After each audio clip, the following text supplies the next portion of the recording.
There's a Fidelity study nobody can quite find a copy of, but everyone in finance has heard about it. The story goes like this. Fidelity pulled the data on their best performing accounts over a decade. They wanted to know what the winners were doing. The winners weren't the day traders. They weren't the spreadsheet guys. They weren't the guys who read every earnings report. The winners were the people who had died and the people who had completely forgotten the accounts existed. The study might be apocryphal. The lesson isn't. The single most expensive thing the average investor does is try. My name is Nick, and on this channel, we break down the math behind the money decisions nobody's actually doing right. Meet Sarah. She's 32, makes $78,000 a year. Last Tuesday at 11 p.m., she Googled how to build wealth and closed the tab feeling worse than when she opened it. By the end of this video, Sarah is going to be a millionaire, and she's going to do it by working less on her money, not more. Today, I'm walking you through 10 lazy money habits that quietly build wealth. Almost nobody is using them. Habit 1, auto-escalate your 401k. Let's start with the toggle hiding in plain sight. You've logged into your 401k maybe twice in the last 5 years. Both times you closed the tab without changing anything. There's a switch buried 3 menus deep that would have made $700,000 called auto-escalation. You click it once, it bumps your contribution by 1% every January. You're done forever. Sarah turned this on at 32. She started at 4% of her income. 11 years later, she was contributing 15%. She never made a single deliberate decision to increase her savings. The toggle did it for her. Here's the math. A 32-year-old earning $70,000 who contributes 4% to her 401k and never touches it again retires with about $306,000. The same person who flips the auto-escalate switch retires with around $1.05 million. That's a $700,000 swing for one click. Vanguard's data shows only about 70% of plans with auto-enrollment also have auto-escalation, and even fewer workers turn it on. Why? Because nobody told them. The default is set to broke. Most people never change the default. You won't feel the 1% bump. It comes out before your paycheck hits. You'd never notice the money was missing, but in 30 years, your retirement account will. Habit 2, the Stealth IRA HSA. Now, while we're on the topic of accounts you're using completely wrong, let me introduce you to the most powerful retirement vehicle in the US tax code. I'll bet you $1 your HR department never explained it correctly. Right now, if you have an HSA, you're probably spending the money the second it hits the account. Copays, prescription pickups, the occasional pair of glasses. Stop. Sarah has a coworker named Mike. Same job, same income. Mike's been doing exactly what I just described for 30 years. Sarah did something different. She maxed her HSA every year, $4,400 if you're single, $8,750 if you have a family. She invested the entire balance in index fund, and every major HSA provider lets you do this. Then she paid all her medical bills out of pocket and stuffed every receipt into a folder on Google Drive. Why? Because there is no statute of limitations on HSA reimbursement. You can pay for a $4,000 medical procedure today, save the receipt, let the money in your HSA grow tax-free for 30 years, and then reimburse yourself in 2056. The IRS literally cannot stop you. It's the only triple tax advantaged account in America. Tax deductible going in, tax-free growth, tax-free coming out. There is nothing else like it. Sarah and Mike are both 62 now. Mike's HSA has $4,000 in it. Sarah's has $890,000, all of it tax-free. According to the Employee Benefit Research Institute, only 15% of HSA holders actually invests the balance. The other 85% are Mike. They're sitting on top of the most powerful retirement account ever invented and using it like a debit card. Habit 3, the do nothing portfolio. Quick rehook. The next one sounds insulting at first. Stay with me. Here's the strategy. You buy one fund, a target date retirement fund, or a total market index fund, or a simple 3-fund portfolio. You set up automatic contributions, and then you do not log into the account again. For 30 years, that's it. That's the strategy. It beats almost everyone. There's a study called the Dalbar Quantitative Analysis of Investor Behavior, runs every year. In 2024, the S&P 500 returned 25%, one of its best years ever. The average equity fund investor earned 16.5%. They underperformed the market they were literally invested in by 8.5 percentage points in a single year. How? Because they panicked. They sold during dips. They jumped in late. They chased fads. They switched funds. They tinkered. The market did all the work. Humans got in the way. Over the last 20 years, the average investor underperformed the S&P 500 by 1.1 percentage points every year. Doesn't sound like much. Compounded over a career, it's the difference between $1 million and $1.22 million. 22% of your retirement evaporated just because you couldn't stop touching the thing. Sarah's plan is one fund. She set it up at 32. She has not logged in since. She tells me she sometimes can't remember her password. The lazy portfolio isn't a compromise. It's not good enough. It's mathematically the optimal strategy for 99% of human beings because it removes the only variable that consistently destroys returns, you. Habit 4, asset location. If you've heard of asset allocation, congratulations. You've absorbed about 20 years of personal finance content. There's a cousin of that idea almost nobody talks about. It's called asset location. Asset allocation is what you own: stocks, bonds, real estate. Asset location is which account you keep them in. Turns out this matters a lot. Here's the rule: tax inefficient stuff, bonds, REITs, anything that spits out a lot of interest or dividends, goes inside your 401k or traditional IRA, sheltered from taxes. Tax-efficient stuff, broad index funds, ETFs that barely pay dividends, goes in your Roth IRA where it grows tax-free forever, and your taxable brokerage where dividends and gains get the lower 15% rate. That's the strategy. Make the decision once, never touch it again. Vanguard ran the numbers. On a $1 million portfolio over 30 years, optimal asset location saves you around $74,000 in taxes you'd otherwise hand the federal government. The Vanguard Advisors Alpha Framework says it's worth up to 3/4 of a percentage point a year. That's the kind of thing financial advisors charge 1% a year to do for you. Most people hold mirror image portfolios, same 70-30 mix in every account, because nobody told them the IRS taxes the same dollar differently depending on which drawer it's sitting in. Real example, that high yield bond fund spitting out 5% interest in your taxable account. You're handing the IRS 22% of that yield every April. Same fund inside your 401k, zero. Same dollars, same fund, different drawer. You'll spend an hour on this. Then you're done. The IRS code does the rest. Habit 5, T-bill auto roll. Halfway check-in. Everything we've covered has been about investing lazily.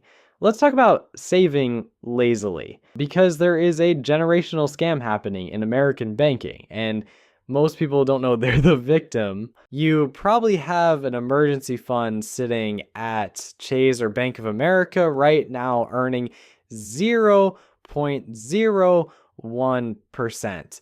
It's been there for years. Every month, your bank makes more on your money than you do. The FDIC's national average savings rate is 0.38%. The US government is currently paying about 3.7% on a 26-week Treasury bill. Same risk profile on 10 times the yield. Here's how Sarah handles it.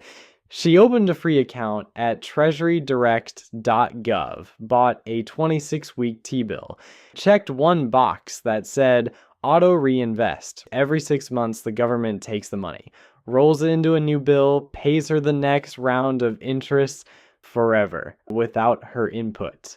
On $50,000 in emergency cash, the difference between Bank of America's 0.40% and a T-bill at 3.7% is $1,650 a year for zero work. US T-bill interest is also exempt from state income tax. So if you live in California or New York, the math is even better.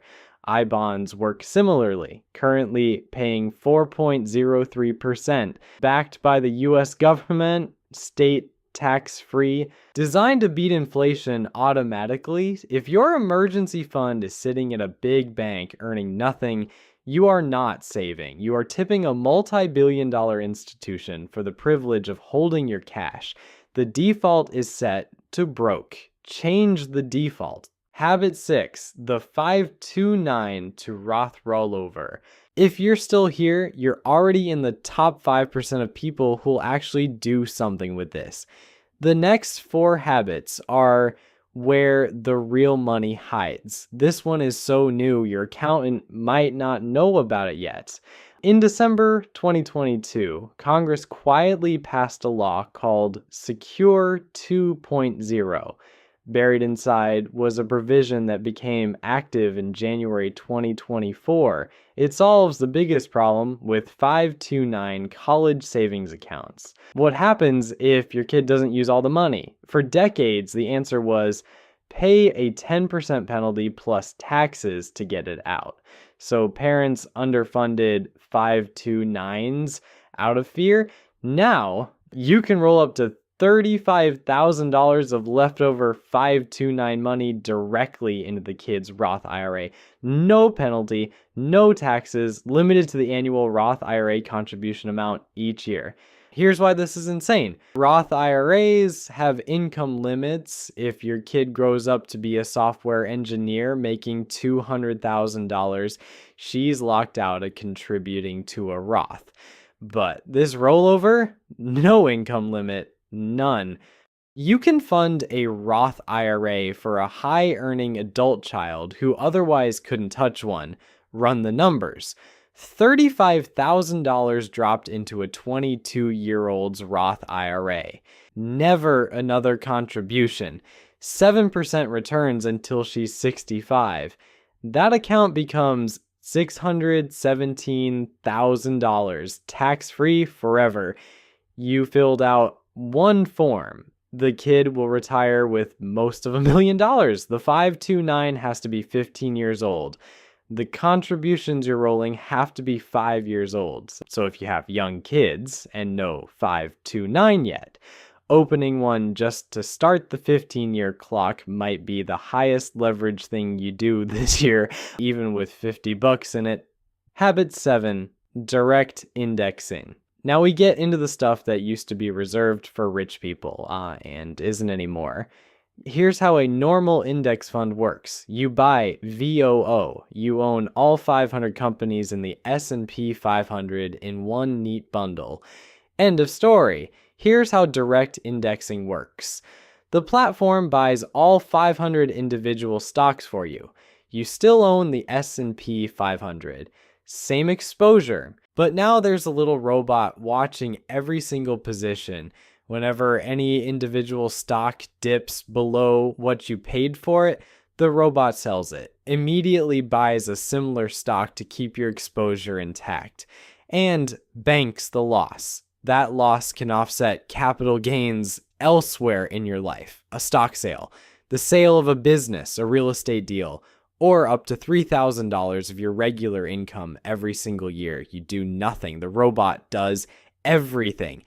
Schwab, Fidelity, Wealthfront, Vanguard. They all offer this now. Low fees, no real minimums. 5 years ago, you needed $1 million to access this. Today, you need maybe $5,000. Vanguard's research says direct indexing adds up to 1 to 2 percentage points of after-tax return per year compared to a regular ETF. On a $100,000 taxable account growing at 8% with $20,000 a year in contributions over 30 years, that 1-point edge becomes around a $350,000 difference in ending wealth for less effort than buying a regular index fund, because the robot is doing the part you weren't going to do anyway. Habit 8. The mega backdoor Roth rehook. If you work at a company with a halfway decent 401k, this next one might be the most powerful tax move you'll ever make. There's roughly a 50% chance you have access to it. There's a near 100% chance nobody told you. It's called the mega backdoor Roth. Bear with the name. The strategy is the point. Here's the deal. The IRS limits your 401k employee contributions to $24,500 in 2026. Most people stop there. They shouldn't. The actual ceiling on your 401k is $72,000. Your $24,500 plus your employer's match, plus a bucket nobody told you about. That bucket is the trick. That bucket can be filled with what's called after-tax contributions. And in plans that allow it, those after-tax dollars get automatically converted into a Roth IRA every paycheck on autopilot. That's an extra $30,000 to $47,000 per year of Roth contributions on top of what you're already doing. Compared to the normal $7,500 Roth IRA limit, you've just multiplied your Roth space by 6. Max this for 20 years at 8% returns, you build an extra $1.8 million of completely tax-free retirement money. None of it ever taxed again. Ever. Microsoft, Google, Meta, Amazon, Apple, Nvidia, they all offer it. The Plan Sponsor Council estimates roughly half of all large 401k plans support it. Most workers at those companies have no idea. Call HR on Monday, ask, does our plan allow after-tax contributions and either in-plan Roth conversions or in-service withdrawals? If they say yes, you just unlock the most powerful retirement tool in the country. Probably none of your coworkers are using it. Habit 9, the Roth conversion ladder. This next one only matters if your income drops in any given year. Could be retirement, could be a sabbatical, could be a layoff, could be parental leave, could be the year between jobs, could be a year you decide to take 3 months off and travel. Whenever your income drops, the IRS offers you a quiet little gift. Almost nobody picks it up. It's called a Roth conversion ladder. In any low-income year, you convert a chunk of your traditional 401k or IRA into a Roth IRA. You pay tax at your now temporarily low rate, maybe 12%, maybe 0% if you're between jobs. Then, after a 5-year wait, that converted money becomes withdrawable, tax-free, penalty-free at any age. Real example. A married couple in the 24% bracket retires at 63 with $2 million in a traditional IRA. They convert $94,000 a year, the top of the 12% bracket, for 10 years. They pay 12% on conversions instead of the 22 to 24% they would have paid on required minimum distributions later. Lifetime tax savings, $160,000 to $200,000. The form takes 5 minutes at Vanguard or Fidelity once a year. That's the strategy. The reason most Americans don't know about this is that mainstream financial advice assumes you'll work full-time at the same income from 22 to 65 and then retire. Real life doesn't look like that. Layoffs happen, kids happen, burnout happens. Every single one of those is a tax-saving opportunity if you know how to use it. Habit 10, TOD/POD beneficiary designations. Last one. I promise this is the easiest item on the entire list. You can do it tonight in pajamas in about 30 minutes. It will save your family somewhere between $30,000 and $130,000. Right now, your accounts probably list a beneficiary you set up a decade ago and haven't looked at since. There's a real chance it's next, or a dead grandparent, or nobody at all. Here's the thing, nobody tells you about probate. When you die, if your assets aren't structured correctly, your family doesn't get the money right away. The court does. For a long time, the American Bar Association estimates probate takes 16 months on average. It consumes 3 to 8% of the estate in legal and court fees. On a $1 million estate, that's $30,000 to $80,000 going to attorneys instead of your kids. In California, the statutory probate fee on a $1 million estate is around $46,000. Now here's the fix. Every brokerage account, every bank account, every retirement account, and in 30 states, your house too. They can all have what's called a transfer on death or payable on death designation. You log in. You add the names, you log out. 5 minutes per account. When you die, those accounts skip probate entirely. The money goes directly to the people you named. 2-week payout, 0 court fees, 0 attorney fees, completely private.